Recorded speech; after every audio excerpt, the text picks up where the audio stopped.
Hey guys, today I'm going to explain about the mystery of the scene where Eren activates the Fighting Titan power and, in short, as the title saying, uh, Mikasa might have the royal family blood and it has proof. There's no choice but check in, right? So let's go. First is about Eren's first activation of the Fighting Titan.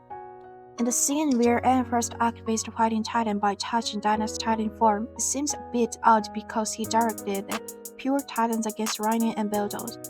One way to explain this is that Mikasa might have royal blood. In the scene where Eren first activated the Fighting Titan's power in Chapter 12, he was kidnapped by Reiner and Beldod and surrounded by pure Titans. Despite facing their certain death, Eren touched Dyna's Titan form and activated power of the Fighting Titan. After the contact, even when he moved away, the pure Titans continued to attack Dyna's Titan. Now, first forward to chapter 137. After Zeke's death, the rumbling stops. This could mean that the command was halted either due to the termination of contact with Zeke or his death. Considering earlier scene where the Pure Titans kept attacking Dyna's Titan even after Eren moved away, it seems more likely that the command stops when a person with royal blood dies. Going back to chapter 12, when Eren faced Reiner and Beldod after Dyna's Titan probably died, he was able to command Pure Titans again. A click sound indicates that he reactivated the power of the Fighting Titan. In this scene, it hypothesizes that Eren could activate the Fighting Titan's power because he touched Mikasa instead of Dyna. The hypothesis suggests that Mikasa might have the royal blood, as she is also descended from the Akama's family, possibly having both royal blood and abilities of a Titan. This could explain how Eren could once again unleash the power of the Fighting Titan. Second is about viewing the history of the Shogun family and Fritz royal bloodlines. So, building on the idea I mentioned earlier, let's go over the background of Shogun family and Fritz royal family. Yami mentioned that over 100 years ago, Hizuru was an ally of the Alien Empire. The Shogun family's son was on good terms with the Fritz royal family who stayed on Paradise Islands. It seems it's plausible that there might have been constrained marriage between Shogun and Fritz families. In that case, it's likely that members of the Fritz royal family have been part of the Shogun bloodlines for over a century. As Kiyomi mentioned, Hizuru became defeated nation, and there was some sort of uninhabitable on the island. The lingering sentiments of the Akama's family were left stranded on the island. Considering this, there still seems to be mysteries surrounding the events of a century ago. One of these mysteries is the possibility that bloodlines of the Shogun family might have included the members of the royal family. If this is the case, then Mikasa is not just a common and descendant of the Shogun family, but she could also have the blood of the royal family. If that's true, her touch might be what allowed Eren to activate the power of the Fighting Titan. In essence, Mikasa becomes an even more unique and crucial figure in this scenario.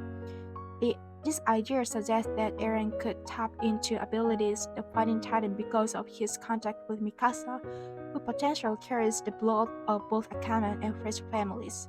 Third is about its royal blood and the conditions for activating the fighting ability suitable for Mikasa. To recap, the conditions for Eren to activate the power of Fighting Titans are interesting. Industry touching Historia didn't trigger it, even though she doesn't possess the Titan's power despite having the royal blood. She likely had casual contact with Eren in everyday situations, yet the Fighting Titan's power didn't manifest. However, it activated when Eren touched a Titan with royal blood then, such as Zeke or Dino Titan. Considering these instances, it seems there are two conditions for contact to trigger the Fighting Titan's power. Firstly, the individual must have Titan powers, and secondly, they don't necessarily have to be in Titan form. Applying this to Mikasa, assuming she has royal blood, as we discussed earlier, and considering the Akama lineage that may have Titan abilities, she fits these conditions. There's a theory that Akama possesses Titan's power, supported by Eren and Zeke conversation about the Akama's clan gaining combat experiences through memories transmitted by the Fighting Titan. Levi also mentioned moments when his strength surged, and Zeke noted that Akamas tends to manifest their power when their survival instincts are stimulated by memories. The Akama's strength seems intricately connected to the path, which ties into their overarching narrative.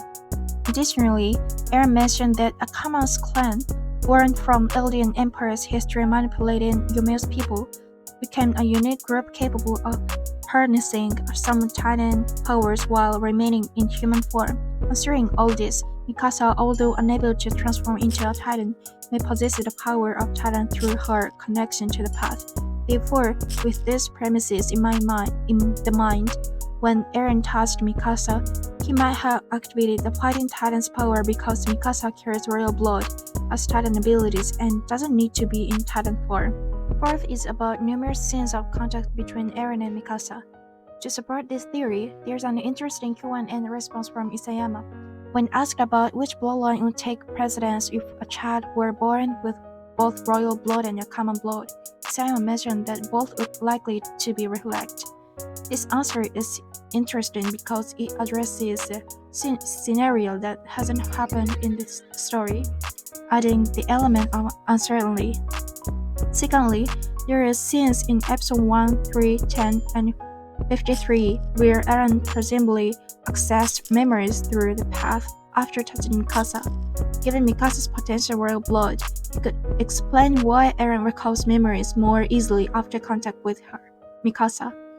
In each instance, Eren touches Mikasa and gains access to memories. For instance, in episode 1 of the first volume, Eren dreams of Mikasa saying, "See you later, Eren." When he wakes up, Mikasa had indeed touched him to wake him. In episode 3, Mikasa touches Eren before he remembers something, and immediately after, Eren recalls a conversation with Glacier. Similarly, in episode 10 of the third volume, Eren touched by Mikasa as they flee from Garrison Regiment, and shortly after, he experiences a headache and recalls past memories. Episode 53 follows a similar pattern, where Mikasa touches Eren during the herding experiment, and Eren remembers previous memory afterward. Moreover, if Mikasa has royal blood, her kiss on Eren's severed head in the final volume might be related to Miyumi's smile reaction. This adds another layer on complexity and suggests a deeper connection between Mikasa's bloodline, Eren's memories, and the border narrative. Fifth is about Eren's Titan transformation scars seen at house in Switzerland. In chapter 138 of the Alternative World, when Eren says, "If I die, please throw away the scar," is no signs of Titan transformation, and when he follows it up with, "Please forget about it, Mikasa," there are traces of Titan transformation. This might suggest that he wasn't attempting to be transformed into a Titan, but perhaps using some other ability, which is memory manipulation at the moment. Since he wasn't in contact with Zeke or others who might be involved in memory manipulation, it might seem unlikely.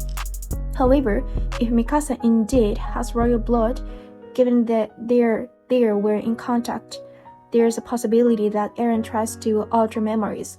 This evidence lies in the fact that the Titan transformation makes appear after their contact.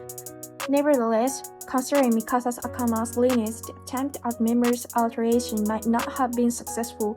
This creates a possibility that even though they were in contact, Mikasa's Akama's nature could have prevented the memory manipulation from taking full effect. In Volume 22, there is a scene where Eren reflects on why he was able to control the Fighting Titan. He mentions at that moment, everything felt connected for just an instant, only at that moment. What's particularly interesting is that during this moment, there's deliberate depiction of Mikasa that could be hinting at the possibility that Mikasa has royal blood.